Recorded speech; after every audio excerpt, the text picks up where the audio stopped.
West Bengal రెండవ దశ polling జరుగుతోంది. మొదటి దశలో రికార్డు స్థాయిలో పోలింగ్ జరగగా సెకండ్ ఫేజ్ లో కూడా అదే ట్రెండ్ కనిపిస్తోంది. 7 గంటలకు మొదలైన పోలింగ్ ఉదయం 9 గంటలలోపే రికార్డు స్థాయిలో దాదాపుగా 20% నమోదైనట్లు ఎన్నికల అధికారులు తెలిపారు. నార్త్ 24 పరిగణాల్లో మహిళా ఓటర్ల నుంచి భారీ రెస్పాన్స్ కూడా వస్తోంది. పోలింగ్ స్టేషన్ల ముందు భారీ క్యూ లైన్లలో ఓటు వేసేందుకు నిల్చున్నారు. ఇంత పొద్దున్నే పోలింగ్ కు ఇంత స్పందన రావడం ఎలక్షన్ స్పిరిట్ కు, ప్రజాస్వామ్యానికి నిదర్శనమని ఎన్నికల అధికారులు అయితే చెబుతున్నారు. ఉదయం 9 గంటల లోపు ఆల్ ఓవర్ గా 20% పోలింగ్ నమోదైంది. ఇందులో పూర్వ బర్ధమాన్ లో 20.86% రికార్డ్ అయింది. ఆ తర్వాత హుగ్లీ జిల్లాలో 20.16%, నదియా 18.50%, నార్త్ పరగణ 17.81% పోలింగ్ నమోదైంది.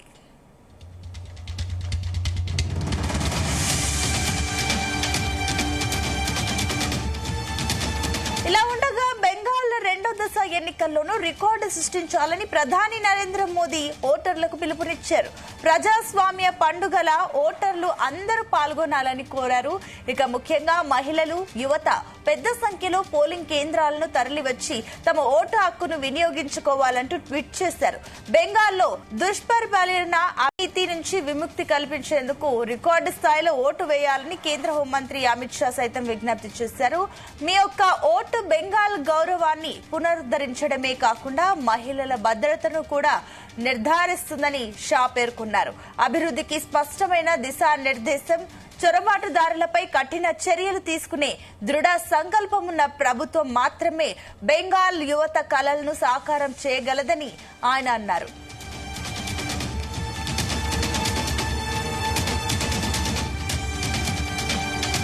కాగా బీజేపీ రిగ్గింగ్ కు పాల్పడుతున్నట్లుగా సీఎం మమతా బెనర్జీ ఆరోపించారు. ఎన్నికల సంఘం పర్యవేక్షకులు ఉగ్రవాదుల్లా వ్యవహరిస్తున్నారని విమర్శించారు.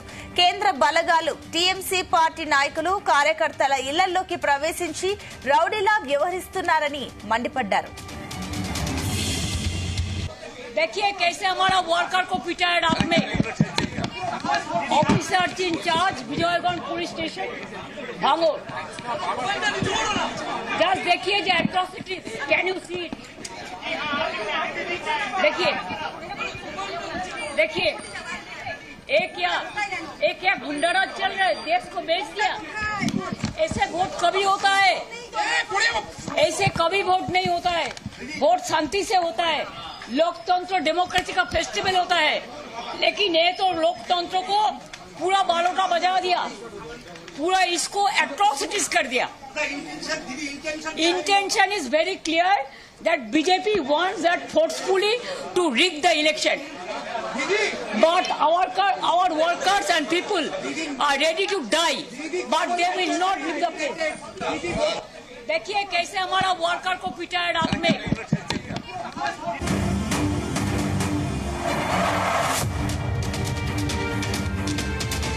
మమత ఆరోపణలపై బీజేపీ చీఫ్ సువేందు అధికారి తిప్పికొట్టారు. మమత ఫాలోవర్స్ గూండాగిరి చేస్తున్నారని విమర్శించారు. ఆ పార్టీ నేత సువేందు అధికారి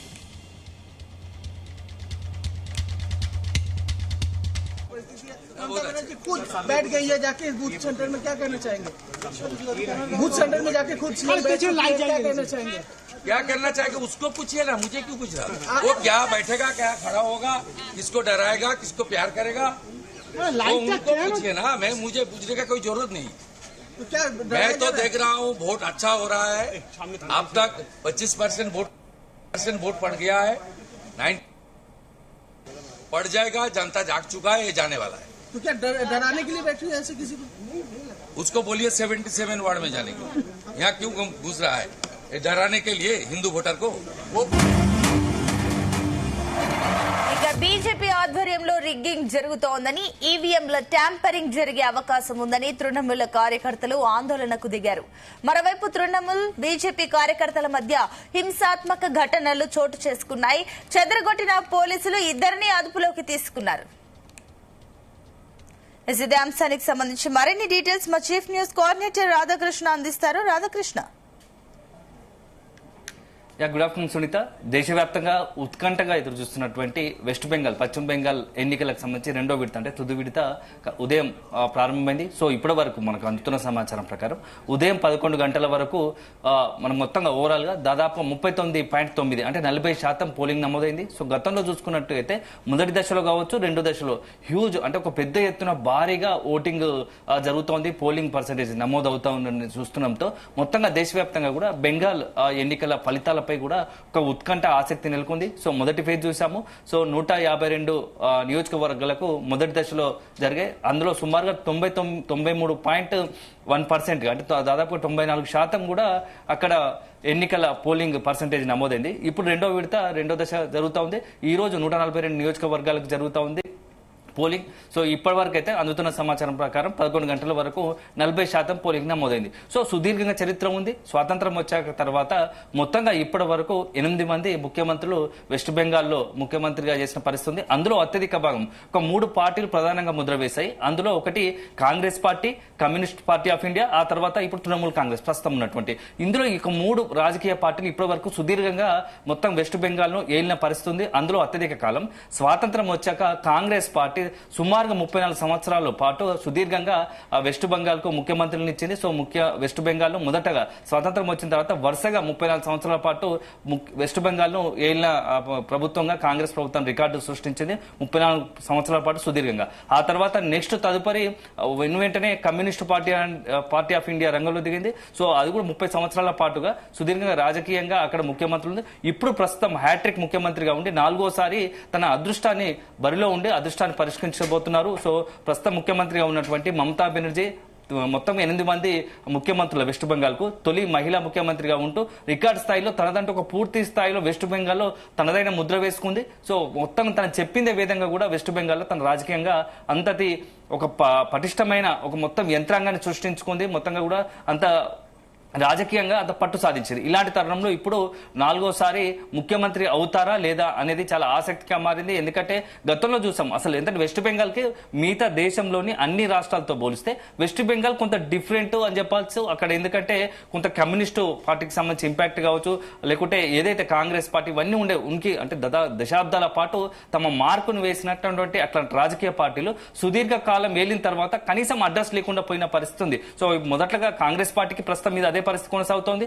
ఆ తర్వాత వచ్చిన కమ్యూనిస్ట్ పార్టీ కావచ్చు, ఇప్పుడు ప్రస్తుతం అయితే 3వ పార్టీగా అత్యధిక కాలం పరిపాలించిన పార్టీగా తృణమూల్ కాంగ్రెస్ ఉంది. అందులో మమతా బెనర్జీ టీఎంసీ తరపున తృణమూల్ కాంగ్రెస్ తరపున ముఖ్యమంత్రిగా అయ్యారు 3 సార్లు. సో ఒకసారి మనం గమనిస్తే మొత్తం ఓవరాల్ గా చూసుకుంటే మొత్తం చాలా అత్యంత కీలకంగా వెస్ట్ బెంగాల్లో 4 ముఖ్యమంత్రులు మొత్తంగా కూడా తమదంట ముద్ర వేసుకున్నారు. అందులో మొదటగా బీదన్ చంద్ర శరత్ రాయ్. సో మొత్తంగా ఇతను సుదీర్ఘకాలం పాటు కాంగ్రెస్ పార్టీ తరపున 14 సంవత్సరాల పాటు వెస్ట్ బెంగాల్లో ముఖ్యమంత్రిగా పనిచేశారు.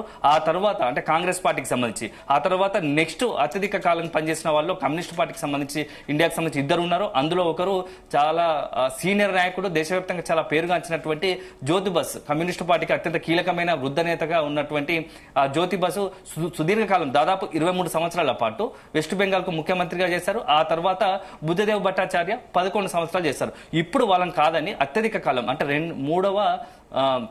ప్రస్తుతానికైతే 2వ అత్యధిక కాలము ముఖ్యమంత్రిగా వెస్ట్ బెంగాల్ కు ఉన్నటువంటి రికార్డు సృష్టించిన ఘనత ఇప్పుడు మమతా బెనర్జీకి దక్కుతా ఉంది. సో ఇప్పుడు 3 టర్మ్లు అయిపోయింది. 4వసారి తన అదృష్టం పరిష్కరించబోతున్నారు. ఓ రకంగా చెప్పాలంటే ఇప్పుడు ఈ రోజు వరకు 11 గంటల వరకు 40% ఓటింగ్ నమోదైంది. ఇప్పుడు ఉన్నటువంటి పరిస్థితిలో ఒకవైపు తృణమూల్ కాంగ్రెస్ కావచ్చు, అదేవిధంగా బీజేపీ పార్టీ కావచ్చు అత్యంత చాలా ప్రతిష్టాత్మకంగా తీసుకునే మొత్తం ఎంటైర్ వెస్ట్ బెంగాల్ పైన ఇప్పుడు బీజేపీ తనదైన ముద్ర వేయబోతోందా, లేకుంటే టీఎంసీ తన పట్టు కొనసాగించబోతుందా అనేది కూడా చాలా ఆసక్తికరంగా మారింది. ఈ 2 రాజకీయ పార్టీలే ఇప్పుడు వెస్ట్ బెంగాల్ భవితవ్యాన్ని తెలియబోతున్నాయి. ప్రజలు ఏ పార్టీ వైపు మొగ్గు చూపబోతున్నారు. సో ఎందుకంటే మమతా బెనర్జీ కొంత మహిళలు కావచ్చు, రూరల్ ఏరియా కావచ్చు, సో సుదీర్ఘకాలం పాటు ముఖ్యమంత్రిగా ఉండి కొన్ని సంక్షేమ పథకాలు ప్రారంభించారు. ఆ పథకాల వైపే కొంత ఏదైతే గ్రామీణ ఓటర్లు కావచ్చు, మహిళలు కావచ్చు మమతా బెనర్జీ వైపు మొగ్గు చూపుతున్నారు అనేది ఒకటి జరుగుతూ ఉంది. ఇక నెక్స్ట్ వేరాజ్ బీజేపీకి వచ్చేసరికి బీజేపీకి మొత్తంగా కూడా చూస్తాం దేశవ్యాప్తంగా కూడా అనేకమైనటువంటి కొన్ని కంచుకోటలు ఏవైతే ఇతర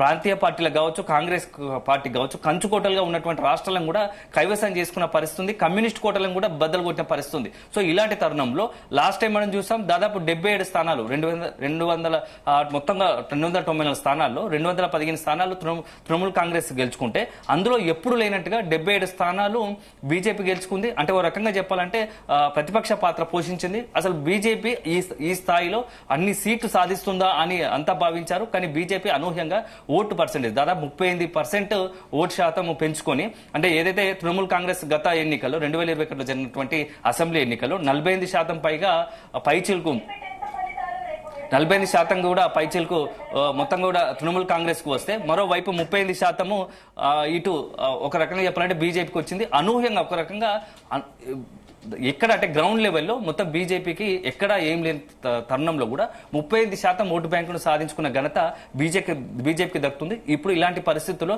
వెస్ట్ బెంగాల్లో ఈసారి బీజేపీ పాగా వేయబోతుందా లేదా అనేది కూడా దేశవ్యాప్తంగా ఒక ఆతృత, ఒక ఆసక్తి, ఉత్కంఠ నెలకొందని చెప్పవచ్చు. ఎందుకంటే ప్రధాని నరేంద్ర మోడీతో పాటు అమిత్ షా చాలా కీలకమైన నాయకులు అంతా కూడా వెస్ట్ బెంగాల్ పైన ఫోకస్ పెట్టారు. సో ఒక రకంగా వెస్ట్ బెంగాల్లో కనుక ఈసారి బీజేపీ కనుక వస్తే అది అల్టిమేట్ గా మొత్తం దేశ రాజకీయాల్లో ఒక సంచలనంగా మారుతుంది. ఎప్పుడో చిరకాల వాంఛగా ఉన్నటువంటి బీజేపీకి తన కళ నెరవేర్చుకున్నట్టు అవుతుంది. సో ఈ మొత్తం వ్యవహారం కూడా ఈ రోజు సాయంత్రం 6 గంటల వరకు ఓటింగ్ కొనసాగే అవకాశం ఉంది. 142 నియోజకవర్గాల్లో దాదాపు 3,21,00,000 మంది పై 21 లక్షల మంది, అదే 73,000 పైగా 3,20,73,000 మందికి పై చిలుకు ఓటర్లు తమ ఓటు హక్కును వినియోగించుకోబోతున్నారు. ఈసారి కూడా ఈ రెండో దశలో కూడా పెద్ద ఎత్తున ఓటింగ్ కొనసాగే అవకాశం కనబడుతుంది. సో అల్టిమేట్ గా ఇప్పుడు మొత్తం వెస్ట్ బెంగాల్ ప్రజలు ఏ పార్టీ వైపు మొగ్గు చూపుతారు? ఎందుకంటే మమతా బెనర్జీ సుదీర్ఘంగా దాదాపు హ్యాట్రిక్ సీఎం గా ఉన్నారు 15 సంవత్సరాల పాటు, అంటే 3 దఫాలుగా ముఖ్యమంత్రిగా ఉన్నారు. ఇప్పుడు 4వసారి